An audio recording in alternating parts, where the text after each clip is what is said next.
Yo, Kingdom, community vibes, community ties. Terrance Tucker is the brother who's connecting the tribe. Welcome, y'all. We're back with another impactful episode of the community vibes, man. Listen, we have somebody special here with us today. Listen, man, you better have your jackets on because she coming from Chicago, man. Chi-town, where the wind is blowing all over the place, man. Listen, man, they just had snow, okay? So listen, but they got the best pizza known to man, okay? Known to man. But we have Miss Modi. Modi or Modi? What is this again? It's Modi. You got it. Modi, yes, Modi. She is listen, man, get your notebooks out, man, because we're gonna be here all day. She is a doggone, she's a CEO, man. She is a phenomenal, man, speaker, y'all. She's an incredible author, and she's a entrepreneur, young. She's not even 30 yet. Man. She's busting heads, man, and she's in her 20s. Listen, y'all. Y'all are in store for something special today. Okay, now stand up on your feet, okay, and give this woman a huge round of applause. Oh, I love that. What's going on? Thank you so much. I love that introduction. You just Thank you so much. So we try to make you feel good because, you know, this is one feel-good show. You know what I mean? We love positive vibes, and we love highlighting people that are doing, phenomenal things within their respective, communities. Okay. I feel great. Now, first and foremost, okay, like I said, we know you coming from the Chi-town. Okay. From the Chi-town, right?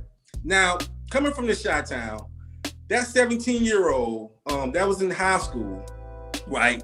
That 17-year-old woman, right? There was some point where you decided to go to one of the most historically known HBCUs in the world, Fisk University. Okay, why Fisk University? Fisk has been in my family all of my life. My Wow. mom went to Fisk, my aunts went to Fisk, my cousins went to Fisk. Nashville has been in our lives for a while too. My dad went to Tennessee State. So Okay.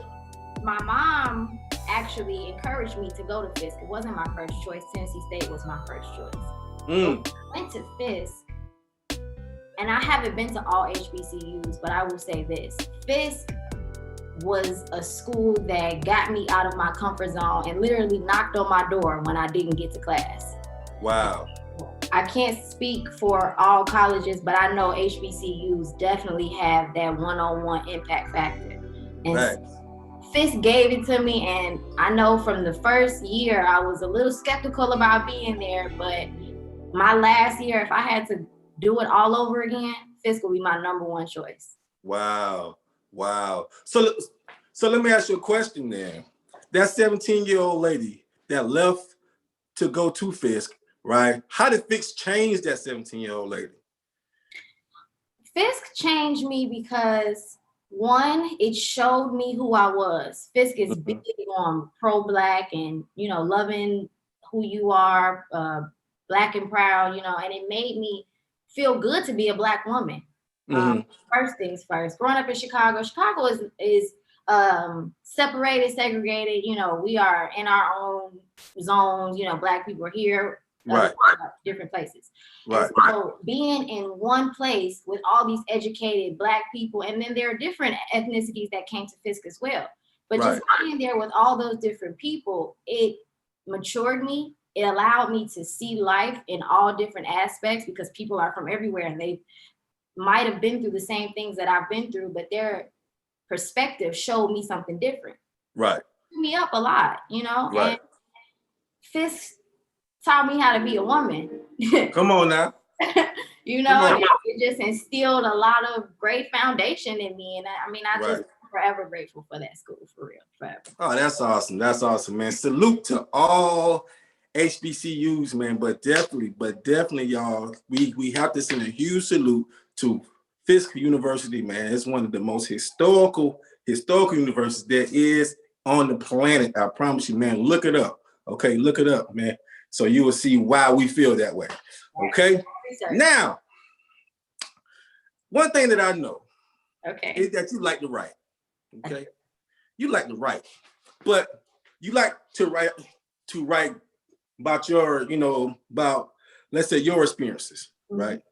Now, one question that I have for you. Some women prefer hell, right? Yeah. Some women prefer hell, okay? Tell me, why is that? What is that about? That's the title of your book, correct? Correct, yes. Tell me, what is that about? So some women prefer hell. The title simply means forbidden fruit, self-inflicted pain. Right. So I wrote that book at a time where I really needed to get out of a situation that I was in.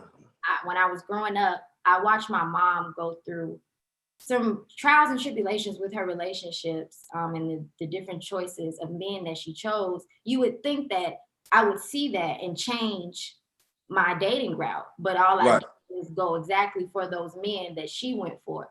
But I didn't pick up the resilience and the strength that she had. So it took me for a loop. It took me for everything that I had dating men that I decided to date. And so I went to Fisk, and my professor told me to go ahead and write. My creative writing professor told me to write about a situation that I can't get out of my mind and just let it flow from there. So this was just an essay. It was just a creative writing exercise. And so I wrote it, and it became so cathartic to me to keep writing, because it was like, one, I didn't really realize that all of these things were bottled up inside of me. Two, no one ever asked me to depict and write on paper exactly how I feel, Right. And growing up in a Black family, therapy wasn't really the first thing to say, it wasn't just go to therapy, And so I started writing that. I didn't know that it was going to be really, really, really good. And I just was so excited that I got to get that out. I gave it to my professor, and he was like, you need to keep going. This is a book. Right. So I began to embellish a little bit. But Some Women Prefer Hell is about a 14-year-old girl that dates an older guy that she has no business dating. And she kind of loses herself, her parents, she loses her friends, she loses everything around her. And it kind of happened to me that way. And I wrote the book because I didn't want another young woman to go through those things with no one to guide them through it. I really knew how to tell me how to navigate through those relationships. They just gave me enough advice to the point where it's just don't talk to that person. Okay, I'm already here. So what do I do now? Right. And so that's what I did in the book. I told you my story, exactly what I went through. And then I kind of held your hand so that if you are going through that, you know that you're not alone. Right. Oh, that's awesome. That's awesome. That's awesome. So let me ask you a question, right? While you was writing the book, right? Was it therapeutic for you? Yes, it was very therapeutic. I mean, it was a release. It was just like, it was some things that I never, like I said, it was some things I never knew that were harboring down on the inside of me that I had to get out.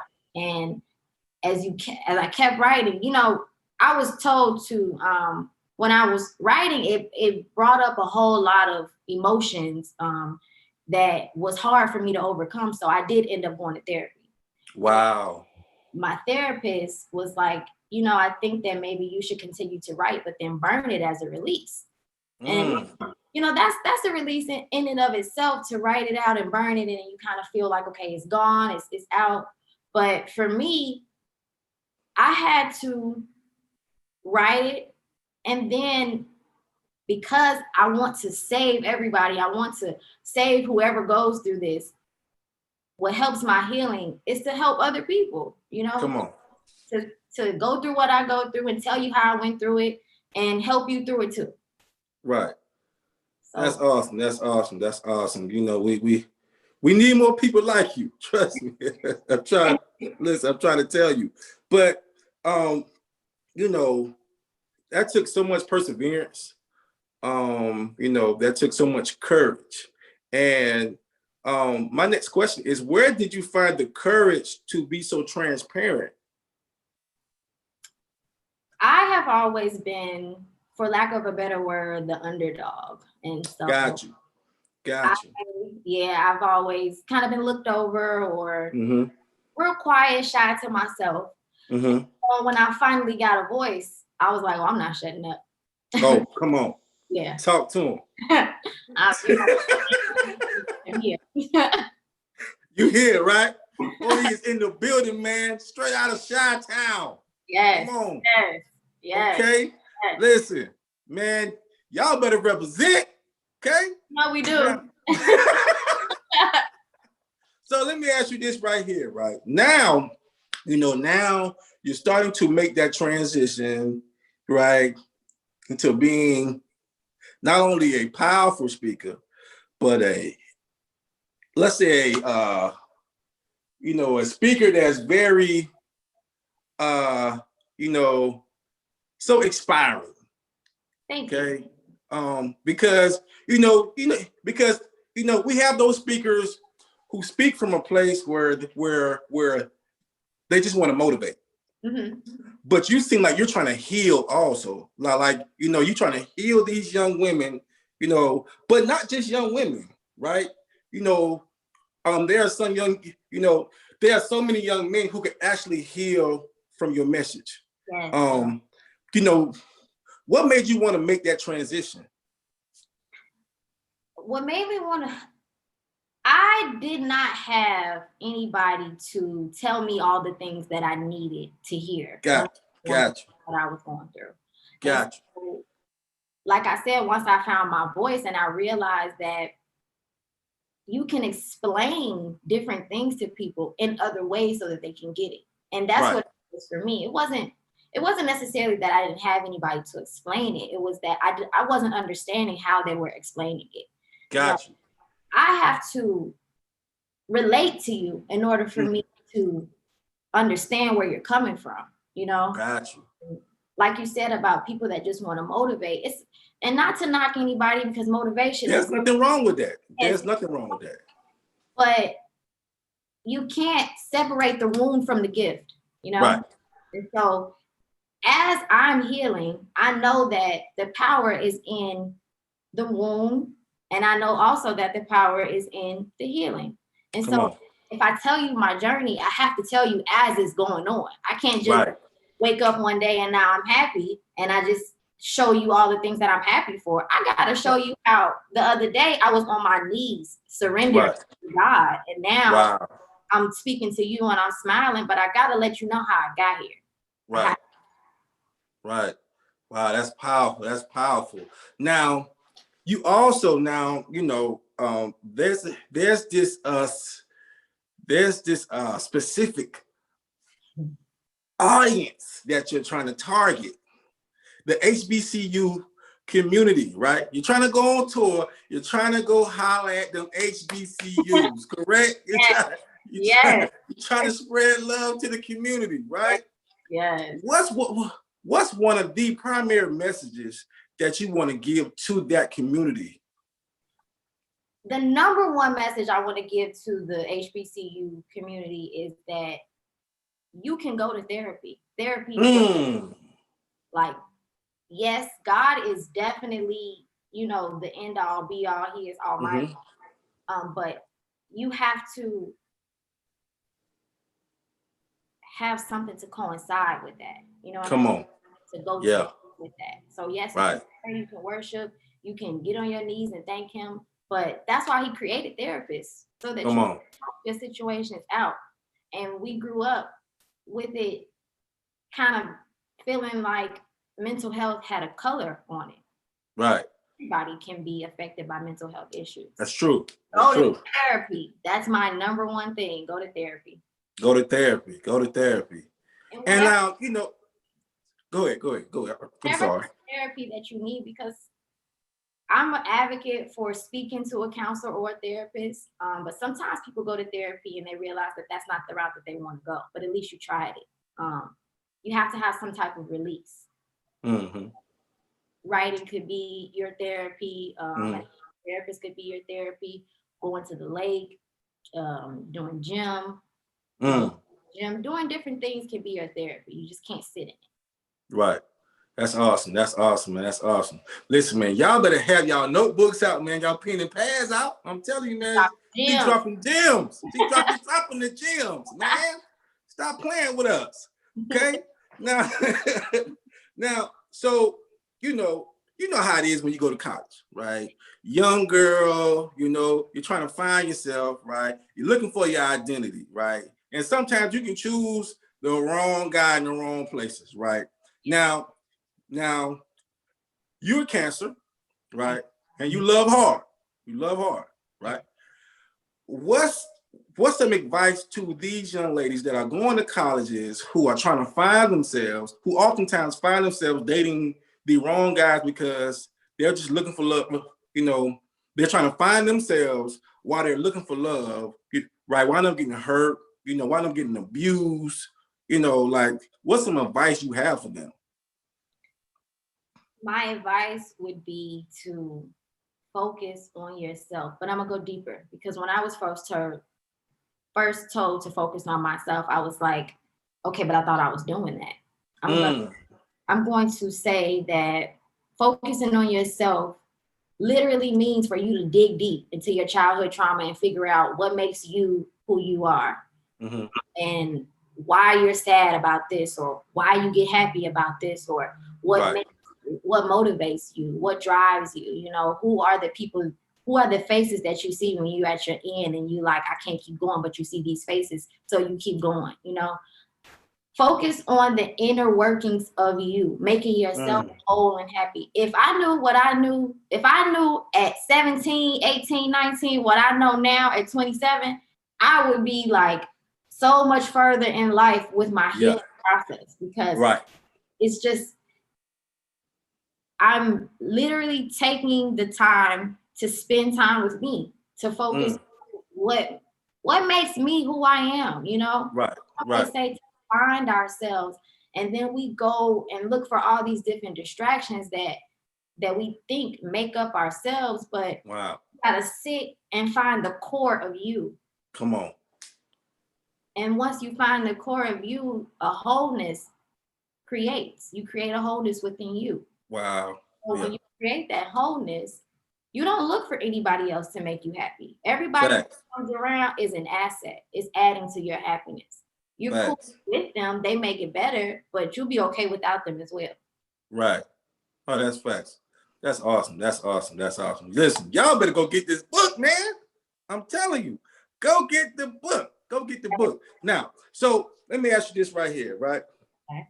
Now, we know you're a game changer, huh? You changed the game out here in the streets. You done changed the game. So now Chicago has recognized you for as one of the top 40 under 40. Huh? Come on.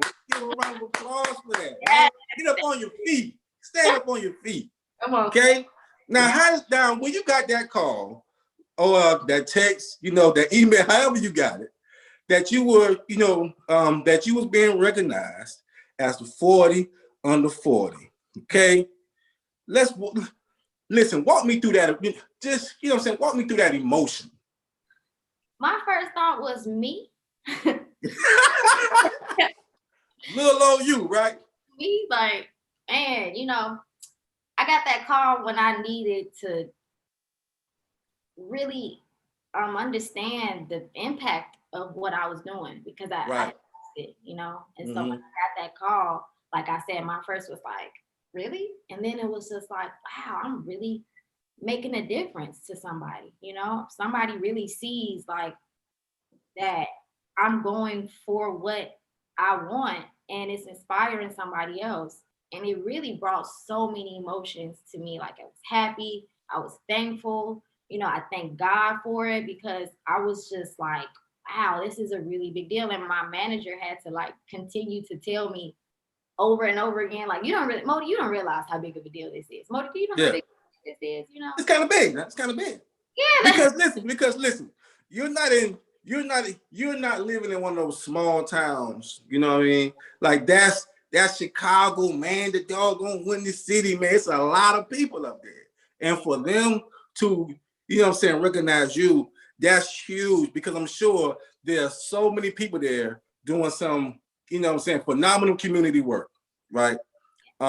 So that has to be, you know, just a wonderful feeling. You know what I'm saying? Coming from somebody who has received, you know, several of those, you know, it's humbling.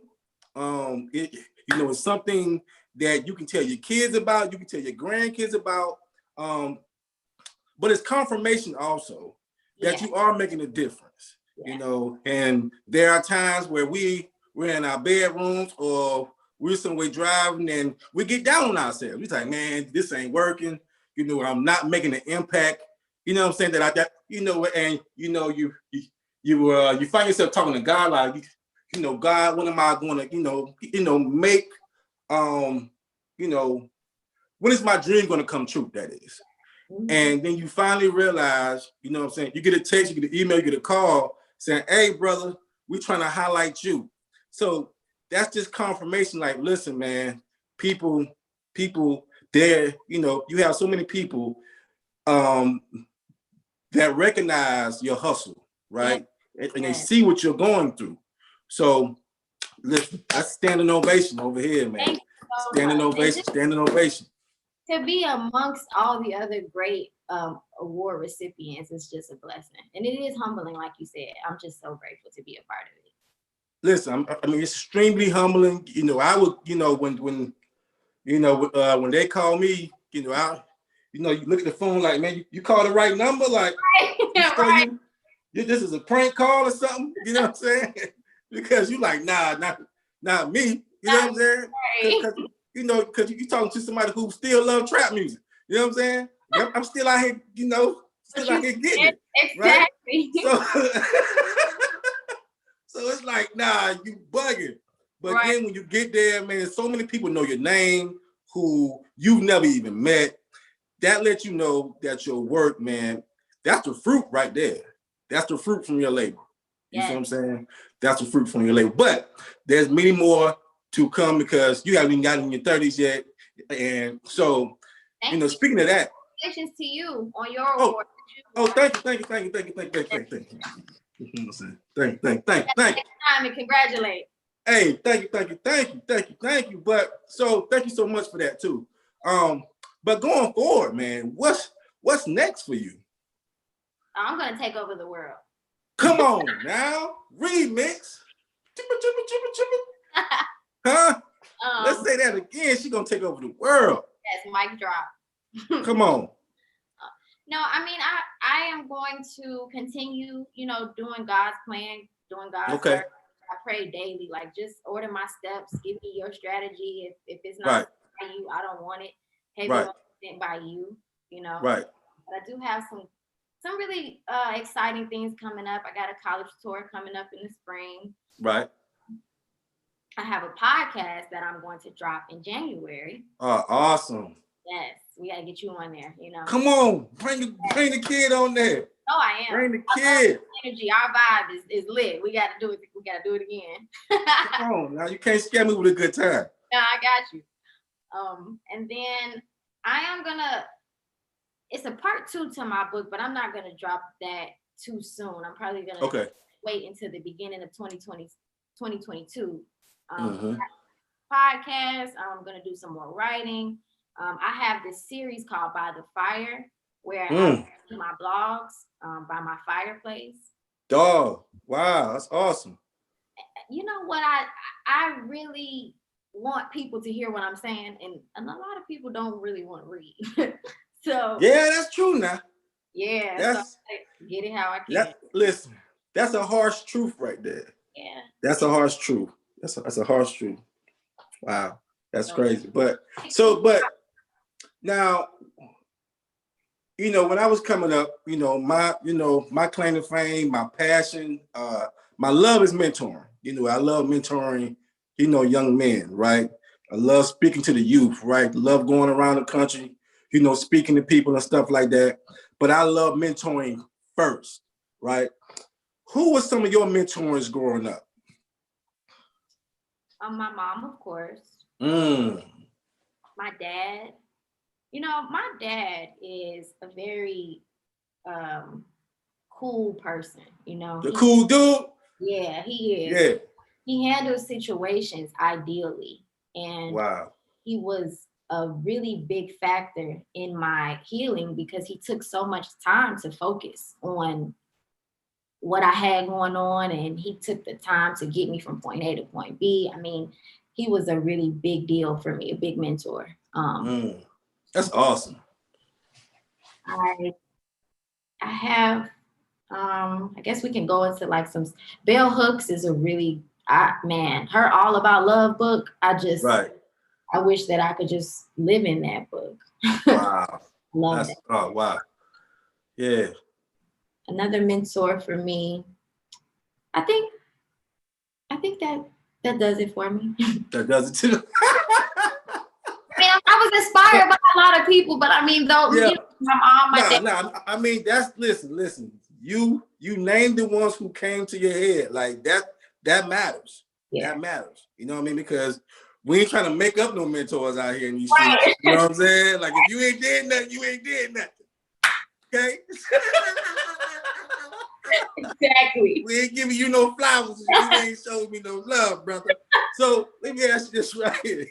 Now, one thing I know that you were mentored, but you have mentored some other people because you help more than 300 children out here, right? Yeah. You have served your community.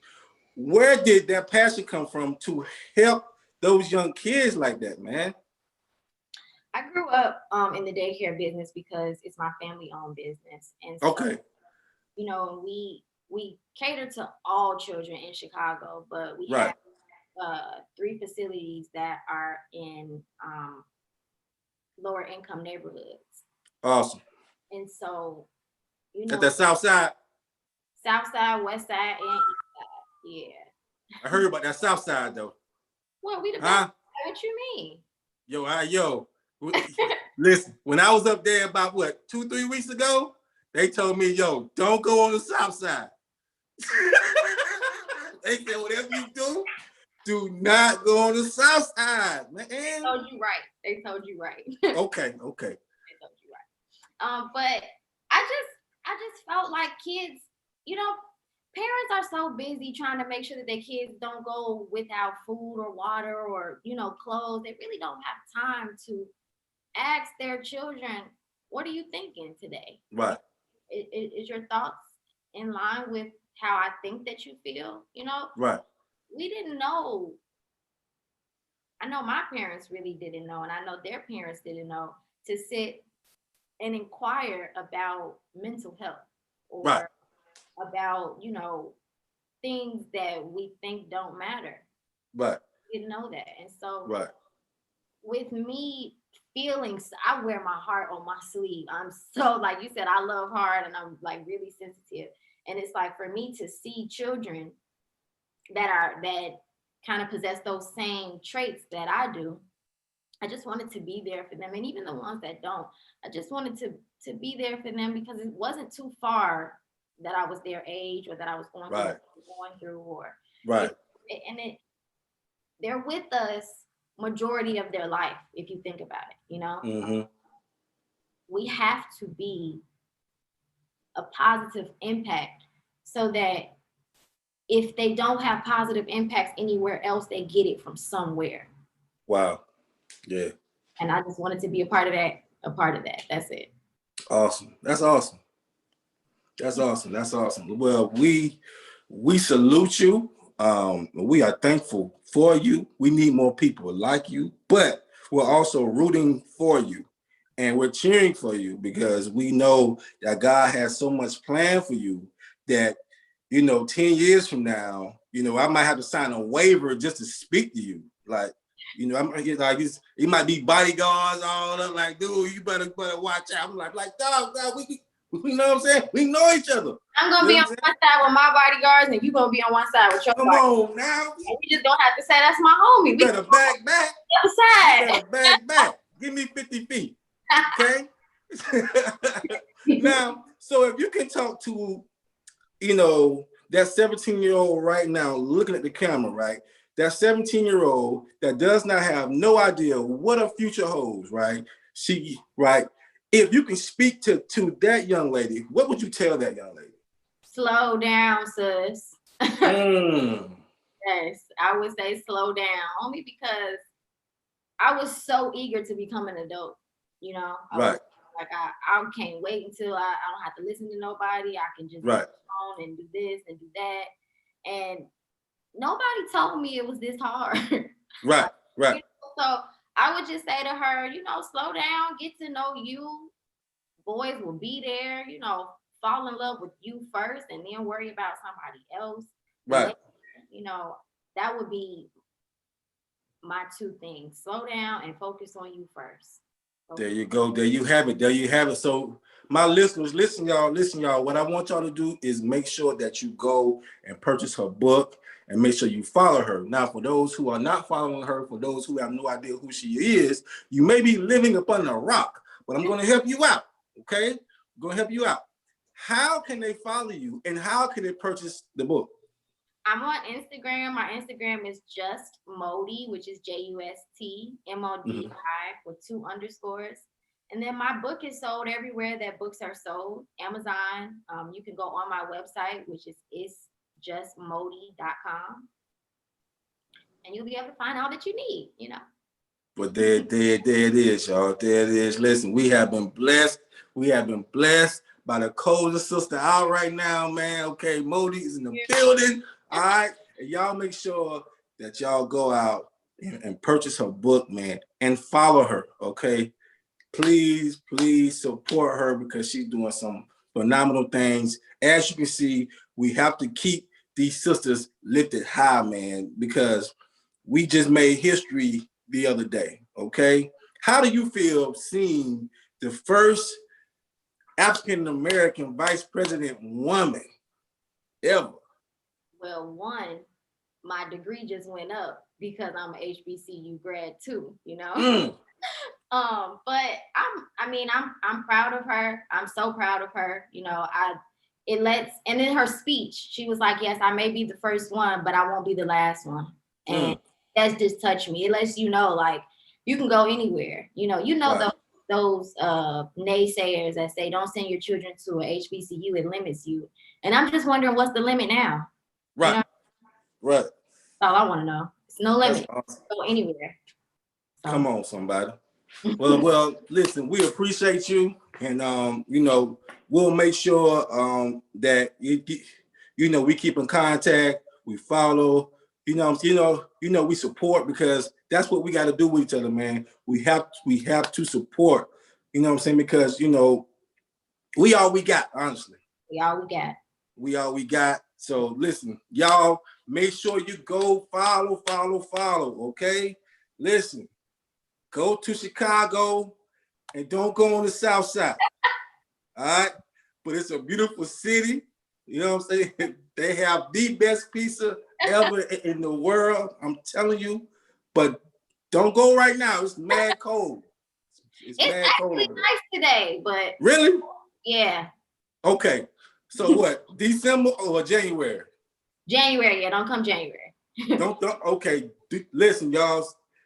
Don't go January, okay? But listen, springtime. Yeah. Make it happen.